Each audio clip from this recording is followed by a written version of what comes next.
പണ്ട് പണ്ട് കനാൻ നാട്ടിൽ അബ്രഹാമും ഭാര്യ സാറയും താമസിച്ചിരുന്നു. അവർക്ക് വലിയൊരു വിഷമമുണ്ടായിരുന്നു. പ്രായം ഒരുപാടായിട്ടും അവർക്ക് കുഞ്ഞുങ്ങളില്ലായിരുന്നു. ദൈവം നമുക്കൊരു മകനെ നൽകുമെന്ന് വാഗ്ദാനം ചെയ്തിട്ടുണ്ട്, പക്ഷേ നമ്മൾ വൃദ്ധരായിക്കൊണ്ടിരിക്കുന്നു. സാറ് സങ്കടത്തോടെ അബ്രഹാമിനോട് പറഞ്ഞു. സാറയ്ക്ക് ഹാഗാർ എന്ന പേരുള്ള ഒരു മിടുക്കിയായ വേലക്കാരിയുണ്ടായിരുന്നു.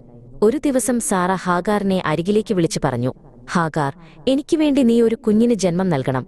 അങ്ങനെ നമ്മുടെ കുടുംബം വളരും. ഹാഗാർ അത് സന്തോഷത്തോടെ സമ്മതിച്ചു. മാസങ്ങൾ കടന്നുപോയി. ഹാഗാർ ഗർഭിണിയായി. എന്നാൽ ഹാഗാറും സാറയും തമ്മിൽ പിണക്കത്തിലായി. താനൊരു കുഞ്ഞിന്റെ അമ്മയാകാൻ പോകുന്നു എന്ന അഭിമാനം ഹാഗാറിനുണ്ടായി. ഇത് കണ്ട സാറയ്ക്ക് വലിയ വിഷമം തോന്നി. അവർ തമ്മിൽ തർക്കമുണ്ടാവുകയും ഹാഗാറിന് വലിയ സങ്കടമാവുകയും ചെയ്തു. സങ്കടം സഹിക്കാൻ കഴിയാതെ ഹാഗാർ അവിടെ നിന്നും ഓടിപ്പോയി. പൊള്ളുന്ന മണലിലൂടെ അവൾ ലക്ഷ്യമില്ലാതെ നടന്നു. ചുറ്റും മരുഭൂമി മാത്രമായിരുന്നു. ഞാൻ ഒറ്റയ്ക്കാണ്, ആരും എന്നെ സ്നേഹിക്കുന്നില്ല എന്ന് കരുതി അവൾ ഏങ്ങിക്കരഞ്ഞു. ഒരുപാട് ദൂരം നടന്ന ഹാഗാർ ഒടുവിൽ മരുഭൂമിയിലെ ഒരു നീരുറവയുടെ അടുത്തെത്തി. അവൾ വല്ലാതെ തളർന്നിരുന്നു. അവിടെ ആരുമുണ്ടായിരുന്നില്ല.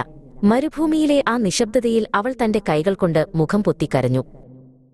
പെട്ടെന്ന് ആകാശത്തുനിന്നും വലിയൊരു വെളിച്ചമിറങ്ങി വന്നു. അത്ഭുതകരമായ രൂപത്തിൽ ഒരു മാലാഖ ഹാഗാറിന്റെ മുന്നിൽ പ്രത്യക്ഷപ്പെട്ടു. ഹാഗാർ ഭയന്നുപോയി. മാലാഖ ശാന്തമായ സ്വരത്തിൽ ചോദിച്ചു, ഹാഗാർ, നീ എവിടെ നിന്ന് വരുന്നു? എങ്ങോട്ടാണ് നീ പോകുന്നത്? ഹാഗാർ തന്റെ സങ്കടങ്ങളെല്ലാം മാലാഖയോട് പറഞ്ഞു. അപ്പോൾ മാലാഖ പറഞ്ഞു, ഹാഗാർ, നീ പേടിക്കണ്ട. നീ സാറയുടെ അടുത്തേക്ക് തന്നെ തിരിച്ചു പോകുക. ദൈവം നിന്റെ സങ്കടം കേട്ടിരിക്കുന്നു. നിനക്കൊരു മകൻ ജനിക്കും. നീ അവന് ഇഷ്മായേൽ എന്ന് പേരിടണം. ഹാഗാർ മാലാഖയോട് പറഞ്ഞു, എന്നെ കാണുന്ന ഒരു ദൈവമുണ്ടല്ലോ. വിജനമായ ഈ മരുഭൂമിയിലും അവിടുന്ന് എന്നെ കണ്ടു. അവൾ ആ സ്ഥലത്തിന് ബേർ ലഹീരോയി എന്ന് പേരിട്ടു. ഇതിന്റെ അർത്ഥം എന്നെ കാണുന്ന ജീവനുള്ളവന്റെ കിണർ എന്നാണ്. മാലാഖ പറഞ്ഞതുപോലെ ഹാഗാർ തിരിച്ചുപോയി. മാസങ്ങൾ കഴിഞ്ഞ് അവൾക്കൊരു മനോഹരമായ ആൺകുഞ്ഞ് ജനിച്ചു. അവൾ അവനെ ഇഷ്മായേൽ എന്ന് വിളിച്ചു. ദൈവം ഹാഗാറിന് നൽകിയ വാഗ്ദാനം അവിടുന്ന് നിറവേറ്റി. ഹാഗാർ അറിഞ്ഞു, താൻ എവിടെയായിരുന്നാലും എത്ര സങ്കടത്തിലായിരുന്നാലും ദൈവം തന്നെ കാണുന്നുണ്ടെന്ന്.